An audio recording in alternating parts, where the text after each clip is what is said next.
Drop Cosplay, Miko, what is your favorite giant robot? G-Saviour's the greatest Gundam ever. If you diss the G-Saviour, you need to go home and rethink your life, you seed plebe. G-Saviour died for your sins.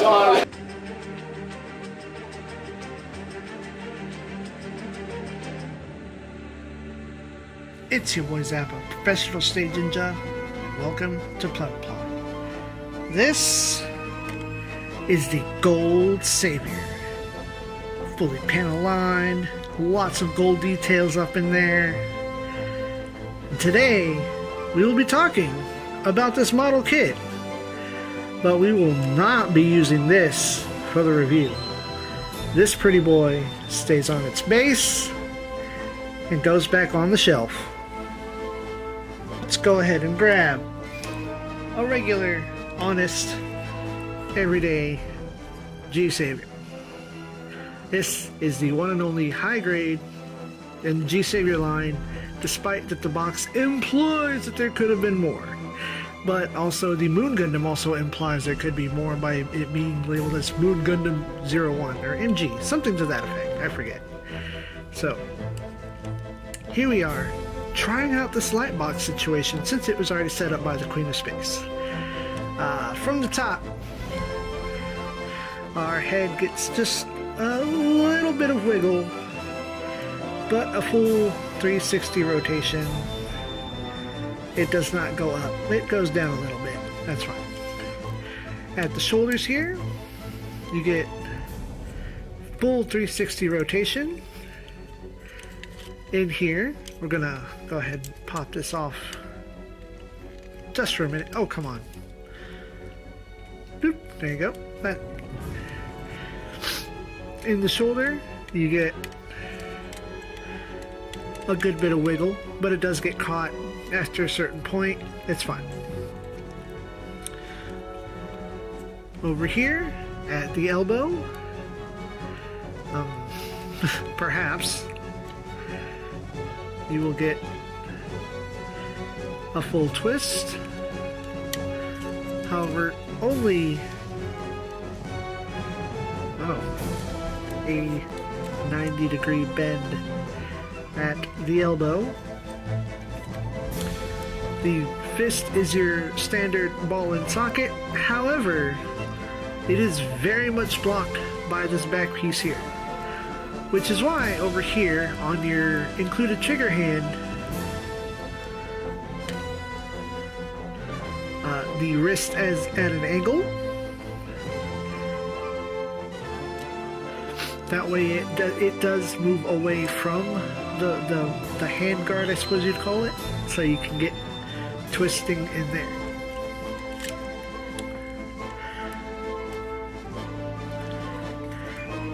The waist,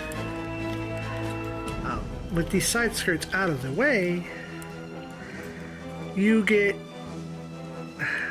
I'd say about 150 degrees of motion.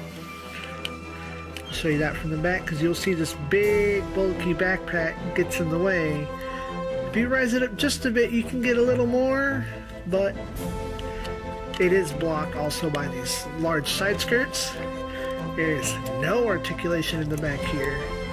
This waist bend that we're getting here is not natural. What that is simply the polycap and the peg not being all the way down. All the way down? No ab crunch. Move these aside. You get large, very bulky side skirts on a regular polycap. You get the up and down there, get forward and back. The front skirts here only go this far, and they are not the kind that are designed to be separated in the middle, so if you do that, modders beware, do that at your own risk. But because they have such limited range of motion, that also means your front legs also get just as limited range of motion. Let's put this back on there.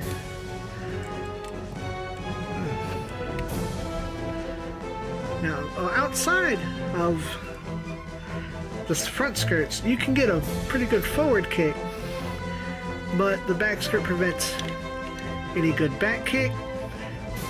You get only a 90-degree bend, and the foot has some pretty good wiggle, as well as toe bend. As for accessories, this kit comes with a Effect Parts clear shield. This tip right here where my thumb's at, that is also part of the clear mold. It is a replaceable part that goes right here on the wrist. It comes with a peg that fills that in when you're not using the shield. It comes with one whole piece beam saber. This one is painted from the GOLD-Saviour. I had the regular one in a box somewhere, but I painted that one white. It's not in use. And then lastly, one very simple beam gun. It has on here, let me pop this thing off again. I should have left it off.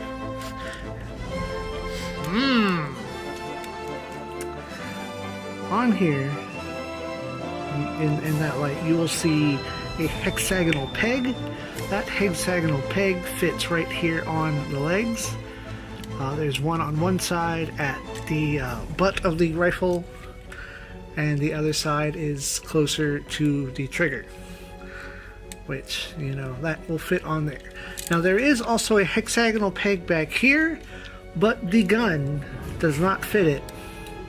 So I don't know, like, even if I didn't have the gun just doesn't fit on here. It's two different sizes, and I don't know what their plan there was. Perhaps there was to be an expansion for this to be used as multiple molds, and it didn't happen.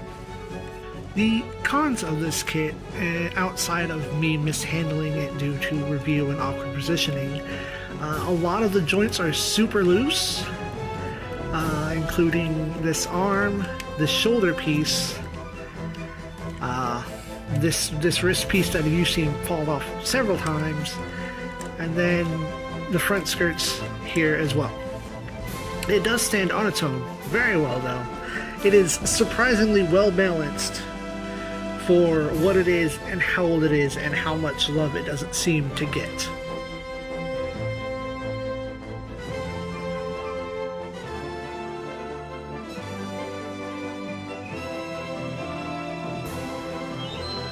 Surprisingly, this kit has very few decals. You've got two gold stickers here in the chest, and you've got one for the eyes. There's nothing for heads, cameras, or the gun camera. Now, as much as I love to sing the praises of G-Saviour, and as much as I also admit that it's not a great movie, check out my review over here. I'll put that link here and also at the end card. This kit is also not the best either. This particular build is some 6 or 7 years old, so it's got a lot of loose joints going on right here in the arm. The elbows were very loose the first time I built it, so I know that there's double-sided tape here in the elbows that keep them really stiff. If you let it set for too long, it will kind of start leaning back a little bit, but that's if you don't really take your time to sit there and secure and pose it. Also, this beam saber comes out of the back in case you really want to take it away for when you have the beam saber in the hand. And this has been a very difficult review. Just circumstances. So, yeah. Hopefully I've covered everything. The articulation gets a C because limited range in the elbows and knees, but you know, that's also a sign of the times when it was made around 99, 2000. If you do see one out in the wild, it's not a bad kit. Give it some love, give it a good home, and ZEON says, collect it. It's not quite a fund it, but it's not a scrap it either. Collect it. If you see one, give it a good home, like I said. But as always, see ZEON.